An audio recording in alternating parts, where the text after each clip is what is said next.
All right, good to have you with us here. Breaking news as we follow this story out of Ottawa and out of Washington, D.C. Prime Minister Mark Carney will be heading to the U.S. Capitol next week, Tuesday, to try and find some kind of a trade deal with the United States amid Donald Trump's trade war against Canada. The Prime Minister will be meeting face-to-face with Donald Trump. This will actually be their second meeting since Mark Carney became Prime Minister. The two men are said to get along well. The president is said to like Mark Carney, and that often makes a difference when it comes to Trump and his sort of transactional style of politics. The reality, though, Canada dealing with a trade war through no fault of our own, targeting our steel, aluminum, car sectors, softwood lumber, you name it.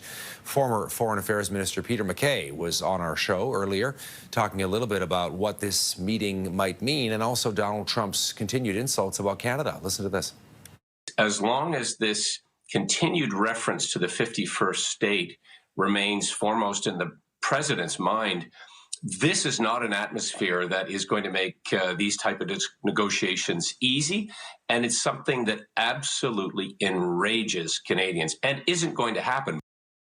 It does absolutely enrage Canadians, and it also enrages Tom Mulcair, who is my guest joining us from Quebec, CTV News political commentator, former leader of the NDP. Tom, good to see you. Good to see you, Todd. All right, so what's going to come of this meeting? What do you think? I go back to something that Carney said early on in this effort. He said, no deal's better than a bad deal. So if he's getting on a plane and flying to Washington, he has enough of an indication that there are a certain number of things within reach. You know, there were indications this week that we would somehow be opening up supply management on dairy and allowing American milk onto the shelves of Canadian grocery stores. Now, that's not the end of the world in and of itself, except for the fact that Parliament enacted something just before the summer saying in any trade deal you can't touch supply management. So the way they're trying to describe it is we're not really affecting supply management, but there would be more American milk. Anxious to see how that actually works. But it's the type of thing that has to be discussed. The Canadian forest product industry, the Canadian wood furniture industry are just getting pummeled. And these are big industries. And so we've got to start talking about it. And it has to dovetail with the eventual discussions around the renewal, because next year we have to renew the Canada-U.S.-Mexico deal. So we can't go off in one direction where we couldn't bring the Mexicans because we want to be in lockstep with them. And we also want to be able to have something to build on next year and not upset the whole apple cart again, because it's the uncertainty and the chaos of Donald Trump more than anything else that's been hurting us.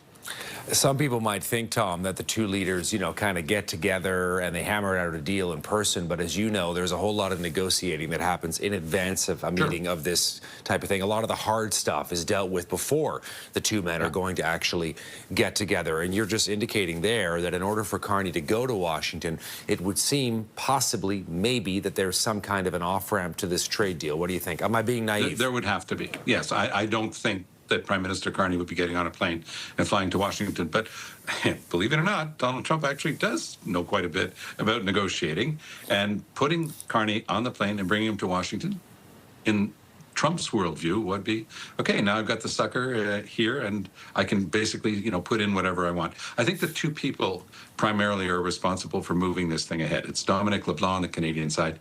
I think he's done sterling work. And Howard Lutnick on the American side, of course, he's got to play the Trump game, but he's a heck of a lot smarter than Trump. And I think that he's got the ability to put something on the table that helps the Americans, because, of course, that's his only job, is to help Americans.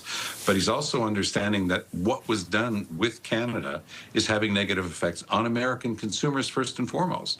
You talk about increasing the price of wood. Okay, so Trump says that's billions of dollars that drop into the coffers of the U.S. Treasury. Fine. But who's paying that? It's not Canada. It's not the Canadian companies. It's American consumers. So you go to buy a house in the States and the price will have gone up 15 or 20 grand. You go to buy a Silverado pickup truck and the price has gone up 5 to 7 grand because of what Trump has just put in place. So yes, the immediate impact is money coming into the States, and Americans say, that's good for us. But then they realize that it's them who's paying it, not Canada, not Canadian companies, American consumers. It's taken a while, but that's starting to sink in.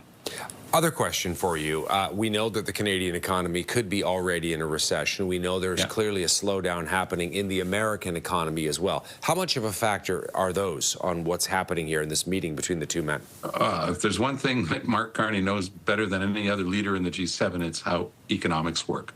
And he understands that Canada is in a tough position right now.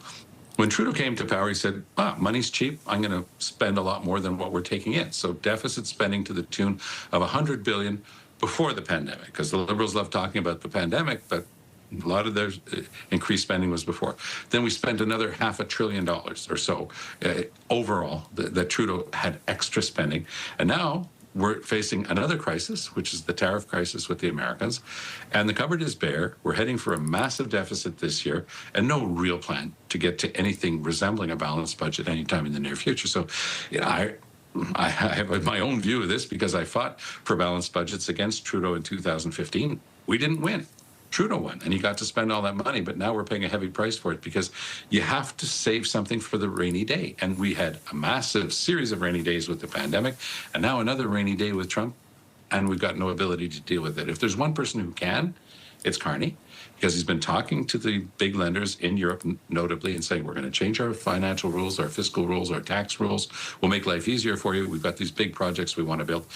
That is a way of building a better and stronger economy for the future. That's what they keep calling transformational. And I buy into that. I think that argument actually holds. Now, the proof, of course, of the pudding is going to be in the eating, and we're going to see what we can get out of this meeting with Trump. And beyond that, start building new trade partnerships around the world and start building larger infrastructure projects to solidify our economy for the future. I think that's the right track. One final question. We never know how these meetings will go with Donald Trump. And as we know with some other leaders, they can blow up spectacularly. Yeah. Is there always a risk here for Mark Carney that this could go sideways quickly?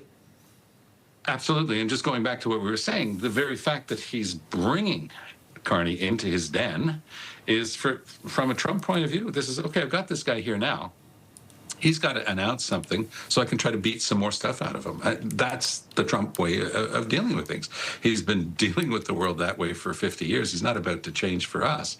So, yeah, I think that there are always dangers on this, but I do think that there has to be a time for good faith. And if it's not with Donald Trump, because he's a serial liar, then it might be with Letnick and with the more serious people in the U.S. Senate and in the House of Representatives, many of whom have, they have areas of the country that are hurting themselves because of these tariffs. So I think that they've been able to talk up and explain, a lot of Republicans are being hurt by this. Let's get a new deal.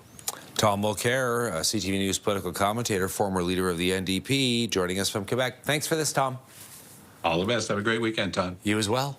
All right, and a reminder, we're going to have ongoing coverage of the story throughout the day here on News Channel, but you can also go to our website, ctvnews.ca, for the latest on Mark Carney heading to Washington, D.C. next Tuesday to meet with Donald Trump.